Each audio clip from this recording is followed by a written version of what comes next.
नमस्कार दोस्तों, कैसे हैं आप सब। मैं हूं मोहित गुप्ता और आपका स्वागत करता हूं the haven point coaching classes पर।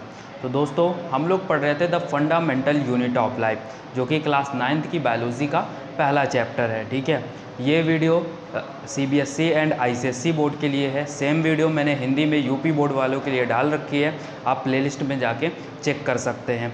तो हम लोगों ने पिछले वीडियो में सेल की डिस्कवरी के बारे में जाना था, रॉबर्ट हुक एंड लीवेनहॉक, है ना, और सेल थ्योरी भी पढ़ा था। बेसिक आपको सेल के बारे में नॉलेज हो गया है। इस वीडियो में हम लोग यूनिसेलुलर, मल्टीसेलुलर एंड एसेलुलर ऑर्गेनिज्म के बारे में जानते थे, क्योंकि आप जानते हैं कि जो ऑर्गेनिज्म है वो सेल से मिलके बने होते हैं। ठीक है, आप जानते हैं कि जो ऑर्गेनिज्म है वो किससे मिलके बने होते हैं, सेल से मिलके बने होते हैं। और इसी के अकॉर्डिंग जो ऑर्गेनिज्म है 3 टाइप में डिवाइड किए गए हैं। सबसे पहला है unicellular organism, unicellular organism.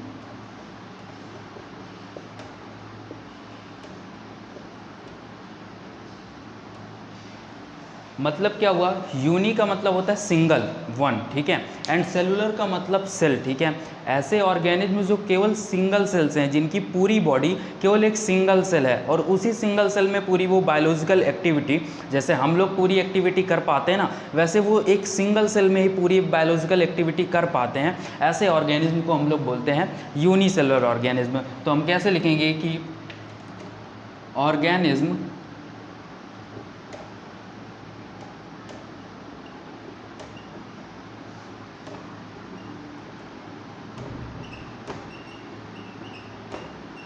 composed of only a single cell and perform all the biological activity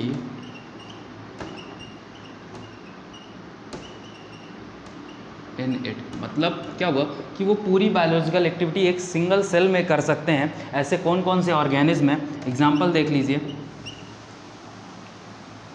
सबसे पहले तो हो गया अमीबा, ठीक है, पैरामीशियम,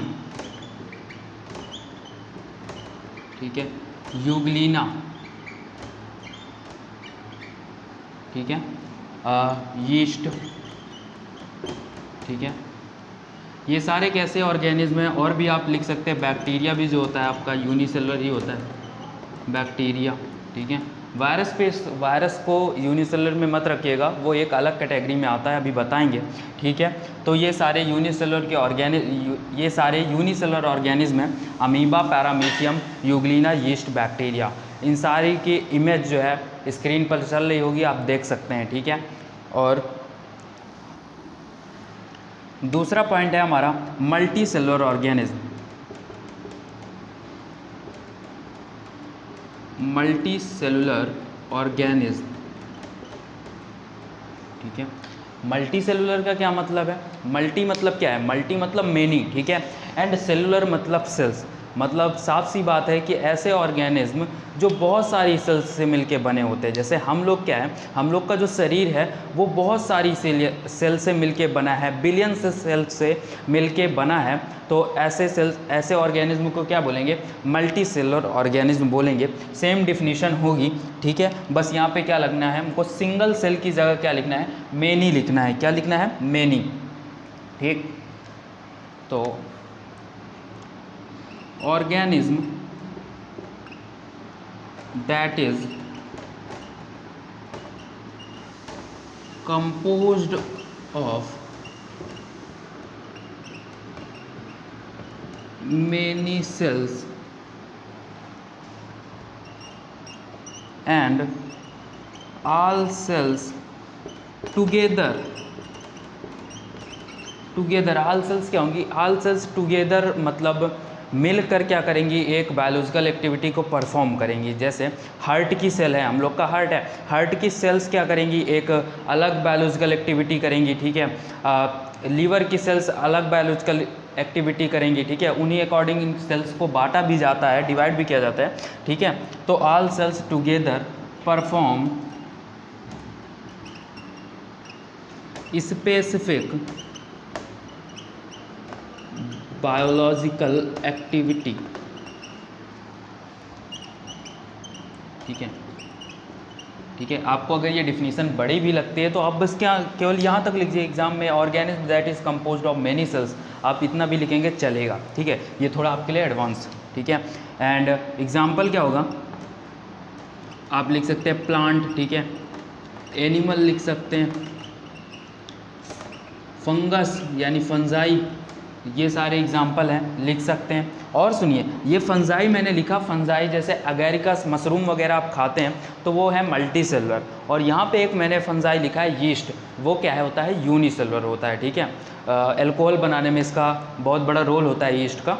और बाकी सारे जो फंजाई हैं वो कैसे होंगे, मल्टी सेलुलर ऑर्गेनिज्म होंगे। फिर एक चीज़ आती है कि वायरस, वायरस कौन सा ऑर्गेनिज्म है, ना उसको मैंने यूनिसेलुलर में रखा ना ही मल्टी सेलुलर में रखा। क्या वायरस कोई सेल नहीं होगी क्या, वायरस तो सेल होगी, तभी तो कुछ परफॉर्म कर पा रहा है, हम लोग को इन्फेक्शन कर पा रहा है, लेकिन उसको ए सेलुलर बोला जाता है, मतलब सेल रहित होता है। क्यों होता है देखते हैं हम लोग।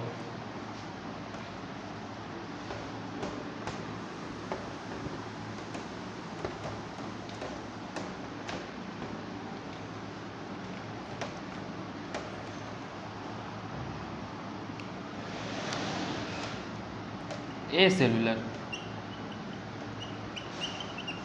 है ना, ए सेलुलर ऑर्गेनिज्म, ठीक है। इसमें हमने किसको रखा है, वायरसेस को, ठीक है। वायरस को ए सेलुलर में इसलिए रखा गया क्योंकि ये किसी, मान लीजिए कोई ऑर्गेनिज्म है, ठीक है, ठीक है। अगर ये किसी ऑर्गेनिज्म के, ये जो वायरस है आपका, अगर किसी ऑर्गेनिज्म के ब्लड के अंदर है तो ये लिविंग है, ठीक है, उसको न्यूट्रिएंट्स मिल रहे हैं, मिनरल्स मिल रहे हैं, तो वो लाइव है, ठीक है। यहाँ अगर किसी के ब्लड में है तो वो क्या है, लिविंग है ना। और बाकी टाइम पे जब रेस्ट ऑफ में, मतलब जब वायरस शरीर के बाहर है, ब्लड के बाहर है, तब वो क्या होता है, नॉन लिविंग होता है, ठीक है। और आपको मालूम है सेल तो या तो लिविंग होगी या तो नॉन लिविंग होगी, लेकिन ये दोनों, अगर ये बाहर है, ब्लड के बाहर है तो ये नॉन लिविंग है, और अगर ब्लड किसी के ब्लड के अंदर चला जाता है तो ये लिविंग हो जाता है, ठीक है। ये वायरस की क्वालिटी होती है, इसीलिए वायरस को क्या बोलते हैं हम लोग, ए सेलुलर बोलते हैं। वायरस को क्या बोलते हैं, ए सेलुलर बोलते हैं। तो ये तो हम लोग जान गए कि ऑर्गेनिज्म कितने टाइप के होते हैं सेल के अकॉर्डिंग। अब हम जानते हैं सेल कितने टाइप के होते हैं ऑर्गेनिज्म के अकॉर्डिंग, है ना। सेल कितने टाइप के होते हैं ऑर्गेनिज्म के अकॉर्डिंग, ठीक है। सेल्स दो तरीके की होती हैं, कौन कौन सी, एक प्रोकैरियोटिक सेल्स एंड दूसरी यूकैरियोटिक सेल्स। कौन कौन सी, एक प्रोकैरियोटिक सेल्स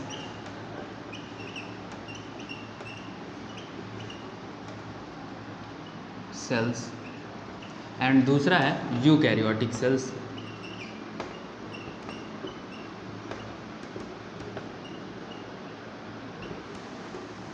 ठीक है, पहले तो मैंने एक फिगर दे रखा है दोनों सेल्स का। दोनों सेल्स को पहले बात तो बोर्ड में आप देख लीजिए कैसी लग रही दोनों सेल्स, ठीक है। एक चीज़ वहाँ पे ये देखिए, जो वहाँ पर यूकैरियोटिक सेल्स का न्यूक्लियस है, ठीक है।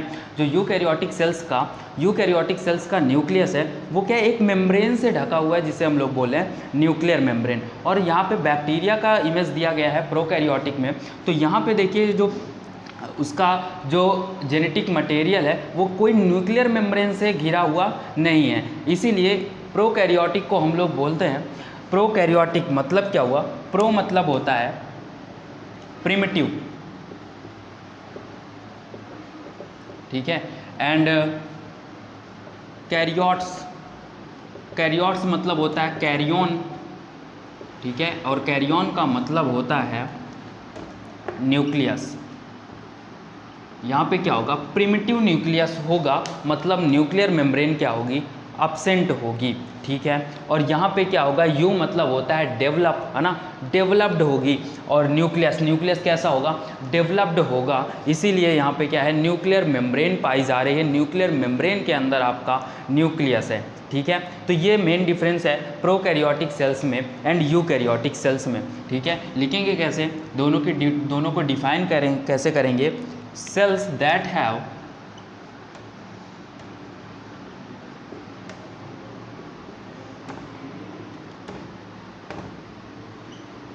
membrane bound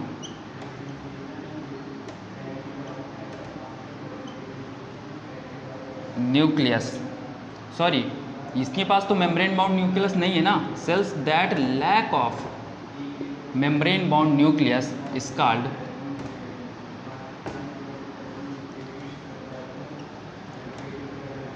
प्रोकैरियोटिक सेल्स, ठीक है। एंड यूकैरियोटिक सेल्स में क्या होगा, cells that have membrane bound nucleus is called eukaryotic cells, eukaryotic cells, ठीक है। और जाहिर सी बात है प्रोकैरियोटिक सेल्स का मतलब क्या है कि वो प्रिमिटिव सेल्स है, पुराने सेल्स है। जैसे हम लोग के जो पुराने घर थे, मतलब जो मिट्टी के घर होते थे, उसमें क्या था, सारा कुछ मिट्टी का घर था तो सारा कुछ काम चलाऊ होता था, घड़े में पानी रखा जाता था। अब में क्या है, हम लोग का एडवांस घर है, टाइल वगैरह सारा फिट है और फ्रिज वगैरह रखा है, ठीक है। तो वैसे ही हालत इन लोग की है। प्रोकैरियोटिक मतलब प्रिमिटिव, वो मिट्टी वाले घर जैसा है। एंड यूकैरियोटिक सेल्स कैसे हैं, डेवलप्ड सेल्स हैं, ठीक है। कैसे सेल्स हैं, डेवलप्ड सेल्स हैं, ठीक है। वहाँ पे क्या है, एक तरह से ये कह सकते हैं वहाँ पे वो सीमेंटेड है और ये मिट्टी का है, इसलिए उसमें न्यूक्लियर मेम्ब्रेन है, एक बाउंडेड है न्यूक्लियर मेम्ब्रेन से, और यहाँ पे बाउंडेड नहीं है, ठीक है। आप ऐसे भी इसको याद रख सकते हैं, ठीक है। और अगर मैं बात करूं, जो आपके यूकैरियोटिक सेल्स होते हैं ये लार्ज होते हैं, और जो आपके प्रोकैरियोटिक सेल्स होते हैं वो लार्ज नहीं होते, वो स्मॉल होते हैं। इन लोग का बेसिकली जो इनका साइज़ है वो क्या है, 1 to 10 माइक्रोमीटर, ठीक है। प्रोकैरियोटिक सेल्स का साइज़ है। एंड यूकैरियोटिक सेल्स का साइज़ है अप्रॉक्स, ठीक है, अप्रॉक्स 500 माइक्रोमीटर, ठीक है। ये यहाँ पे इनके साइज़ होता है। और मैंने बता दिया न्यूक्लियर रीजन के लिए मैंने बता दिया। और समझिए इसमें प्रोकैरियोटिक सेल्स में जितने भी ऑर्गेनल्स पाए जाएंगे, ठीक है, सेल के अंदर ऑर्गेनल्स पाए जाते हैं, वही बायोलॉजिकल एक्टिविटी करते हैं। और जितने भी ऑर्गेनल्स पाए जाएंगे वो कैसे होंगे, मेम्ब्रेन बाउंड होंगे। यूकैरियोटिक सेल्स में जितने भी ऑर्गेनल्स पाए जाएंगे वो मेम्ब्रेन बाउंड होंगे, और यहाँ पे जितने भी ऑर्गेनल्स पाए जाएंगे वो नॉन मेम्ब्रेन होंगे, ठीक है। तो नॉन मेम्ब्रेनस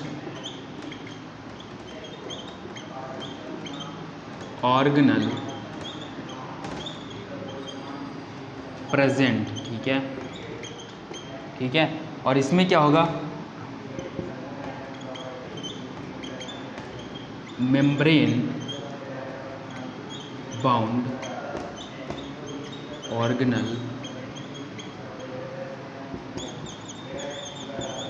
प्रेजेंट, ठीक है। और आपको बता दें केवल एक ही ऐसा ऑर्गेनल है जिसमें मेम्ब्रेन नहीं पाई जाती, वो है राइबोसोम, ठीक है। तो राइबोसोम क्या होगा, दोनों में कॉमन होगा। लेकिन मैंने आपको बताया कि जैसे एक मिट्टी का घर होगा तो वहाँ पे क्या होगा, काम चलाऊ जो घर है, एक मिट्टी का घर, वहाँ पे घड़े में पानी रखा होगा, मटके में पानी रखा होगा। लेकिन एक जो डेवलप्ड, जो हमारा यूकैरियोटिक सेल है, एक डेवलप्ड घर है, वहाँ पे जो फ्रिज में रखा होगा ना पानी। इसी तरह इसमें जो राइबोसोम है, राइबोसोम दोनों में कॉमन होगा, क्योंकि उसमें क्या है कि नॉन मेम्ब्रेनस है, ठीक है, नॉन मेम्ब्रेनस है, ठीक है। तो दोनों में क्या होगा, कॉमन होगा, ठीक है। तो यहाँ पे लेकिन जो राइबोसोम है वो कैसा है, 70S है, ठीक है। और यहाँ पे जो राइबोसोम है वो कैसा होगा, 80S सब यूनिट्स का होगा। ऐसे यहाँ पे सोडबर्ग कांस्टेंट होता है। जब आपको राइबोसोम पढ़ाएंगे तब आपको जानने को मिलेगा कि यहाँ पे 70S क्या है एंड 80S क्या है। और आपको बताएं इनका जो क्रोमोसोम होता है, जेनेटिक मटेरियल प्रोकैरियोट्स में वो क्या होता है, एक सिंगल डबल स्ट्रैंडेड DNA होता है, ठीक है। और यहाँ पे मेनी क्रोमोसोम्स पाए जाते हैं प्रोकैरियोटिक सेल्स में, यूकैरियोटिक सेल्स में many chromosomes are present, many chromosomes are present, ठीक है। और इसके एग्जाम्पल देख लीजिए, जो प्रोकैरियोटिक सेल्स है, मैंने आपको पहले ही इमेजेस दिखाई थी। प्रोकैरियोटिक सेल्स में बैक्टीरियाज आते हैं, उनकी जो सेल्स होती हैं कैसी होती हैं, प्रिमिटिव होती हैं, मतलब न्यूक्लियर मेम्ब्रेन से बाउंडेड नहीं होती हैं। एंड यूकैरियोटिक सेल्स में हम लोगों की सेल्स आती हैं, हम लोग डेवलप्ड सेल हैं, डेवलप्ड सेल से मिलके बने हैं। कैसे यूकैरियोटिक सेल्स में, तो उसमें कौन कौन से आते हैं, प्लांट सेल आते हैं, एनिमल सेल्स आते हैं, ठीक है। तो आगे की वीडियो में हम लोग चर्चा करते हैं प्लांट एंड एनिमल सेल में डिफरेंस की, प्लांट एंड एनिमल सेल्स होती क्या है, उनका फिगर कैसे है, इंपॉर्टेंट फिगर पूछा जाता है उनका, तो अगले वीडियो में चर्चा करते हैं। इस वीडियो में बस इतना ही। Thank you.